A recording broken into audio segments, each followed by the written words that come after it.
I would like to invite our dear colleague, friend, brother, and inspiring leader, Kamel Ayadi, please also to join me here to the stage. I know that there is a flight waiting for you. I don't mean you have a private jet, although it's not exceptional in Geneva. So we have to do it while respecting the time. And thank you for taking a bit of risk to run from here directly to the airport to take your flight. It's a pleasure. So for those who don't know Kamel, so let me start by the closest to us, to my heart first is dear brother and friend, but Kamel is the Globethics Consul in the MENA region, our great senior expert. But more than that, and I will start by introducing you likely because I have a question that we did not agree that we will discuss it. I added it to our discussion. So multi-minister, many times ministers, leader, president of one of the largest federations in the world, engineer organizations, and so many multiple positions in your life. And why you finished working for ethics and responsible governance? You can do more money in doing so many other things, or you can, I don't know, if maybe have a private jet than doing other things. So can we start by this briefly saying why this is your passion, this is your life now? I thank you very much, and thank you for this kind introduction. So I didn't end up being interested in ethics because I started my interest into ethics goes back 20 years ago when I started to leading the movement of the worldwide engineering organizations towards fighting corruption, and to invite engineers that their role is not only to be part of corruption because they manage infrastructure and so on. They need to know how to fight corruption. And one dimension of fighting corruption is, of course, and this I realized this later on, that is not, we cannot fight corruption only through toughening the rules, through compliance program and so on. We need also to work on human behaviors, because we can rely on rules, of course, but if we rely excessively on rules, we can get perhaps some collateral damage, because we will kill the initiative when we put a lot of rules burden on the shoulder of managers. So we need also to rely on individuals to promote individual integrity, and then we can get best results with less than work and with less than legal constraints. And this is why I realized that we have to work. If we wanted to address corruption effectively, we need to work to strike a balance between fighting corruption through the hard measures and fighting corruption through the soft measures, by developing tools to address and to integrate ethical behavior and to push people to behave and to do the things right. Wonderful. So I would like to ask you, Kamel, because I mean, I follow your activity on the global level, moving from Warsaw to Bangkok to Algeria to Tunis, to so many capitals in few weeks. You have this global expertise on this topic of integrity, responsible governance, and at the same time you represent Globethics in the whole MENA region. So from both perspectives, because we will be talking also with other regional managers from different regions' perspective. Within this framework of your experience also globally, where do you see today the potentials, the sources of hope, where we should focus on and build better maybe words through real responsible governance? Yeah, let me first dive into the mood of hope that emerged after 3 days in this, and I think this is the normal way to converge to mood, to hope, and to dive into hope, and this is very, very interesting for me. There is a saying, I think it was attributed to French or an American journalist who says, that trying to translate it from French to English, that pessimists are usually right because they view things from the realistic perspective, from realistic lens.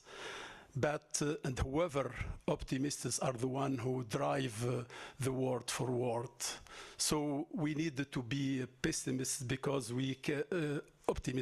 optimistic, because we need to shape our future through optimism. Then, and so I see that the room converged to this mood, and it's something very important. So I wanted to talk a little bit about hope first for the global world, because I participated over the past 2 days in the session on artificial intelligence. So we need to spot signs of hope. This morning you talked about glimpses of hope, and we need to highlight these signs of hope and minimize the signs of despair if you want to build a safe future. And for as far as artificial intelligence is concerned, I see a strong sign of hope, which is all these growing awareness with regard to the artificial intelligence risk. To such an extent that I would say that awareness is growing much more than artificial intelligence. And this is a great sign of hope that we need to build on. Just think that this awareness started after the wake-up call, that the statement that was issued, I think it was 30 months ago in April 2023, by a number of experts and a number of scientists and industrials who called for a moratorium of 6 months, a pause to circumvent the bad impact of artificial intelligence. And they called also for strong regulation of artificial intelligence. Of course, 30 months later, we do not have strong regulation, and we are far from having a consensus around one regulation to regulate the development of artificial intelligence. And what we see also that the hope and the optimism and the trust is being replaced by suspicions, which is fuel the race towards the artificial intelligence supremacy. And nowadays our world is characterized by a strong race towards artificial intelligence supremacy. But however, in spite of all of this, I think that the hope will prevail and the wisdom will prevail. And when we see all these activism, this determination in civil society organization, individuals, leaders of thought, what we see, the good illustration, what Globethics is doing, is a sign that gives us hope that the wisdom will prevail in the future.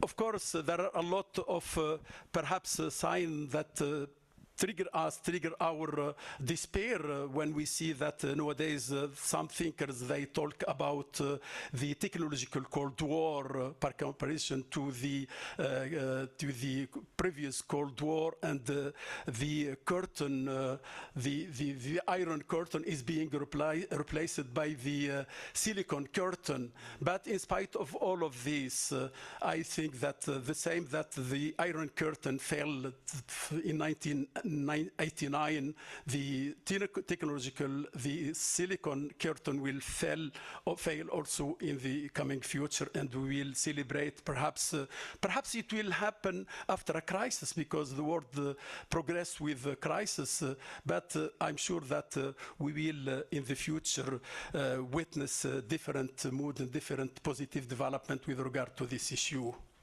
Wonderful. We are definitely on a trajectory of hope across tracks and experiences. Let me ask you the last question.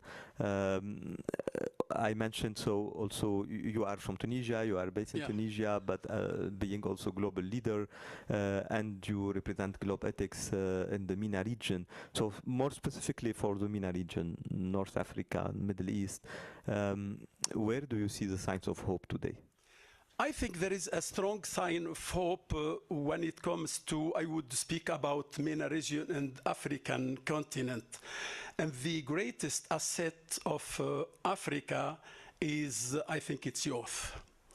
More than 40% of the population of Africa is under 35 years old. In some region in Africa, in sub-Saharan Africa, those who are under 25, they represent 40%. So it's a lot of potential, and it's an educated youth. Educated, and I just can give you the one figure, the enrollment rate in higher education in my country, Tunisia, which can be compared to any other countries, is 38% of young people, they are enrolled in higher education, which is a lot. It should be compared even with developed countries. Of course, this is the positive and the side of the coin. There are also some negative signs. At the same time, we witness in our countries, again, a huge loss due to the brain drain. And I can give you a figure of the sector that I know the best, which 80% of engineers who graduate every year, they immigrate and they settle in Europe. 80%, it's a huge percentage. So it's a very concerning, it's an alarming concern.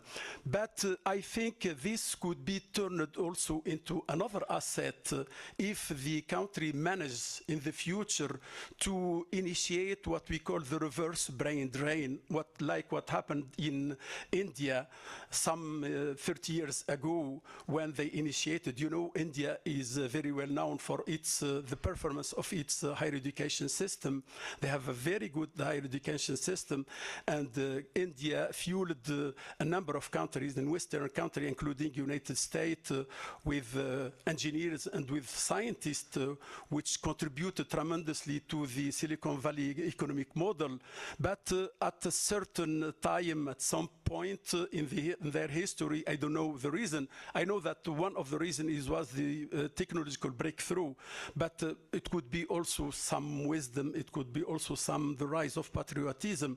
These scientists started to go back to their own country, and they initiate that reverse brain drain, which is now, thanks to this, that India is performing highly in economic performance. They are doing 8 and 9% of GDP growth. So I hope that in Africa we can witness such a phenomena in the future. So youth and the potential of Africa and MENA region, that's wonderful, and is why we wanted also youth to be a part, completely integrated within this forum and all our activities. It's not in the capacity of the executive director of Globethics to delay flights. so I will just want to thank you. Let's join me please to thank Kamel and wish you safe travels. Thank you. Thank you. Thank you very much.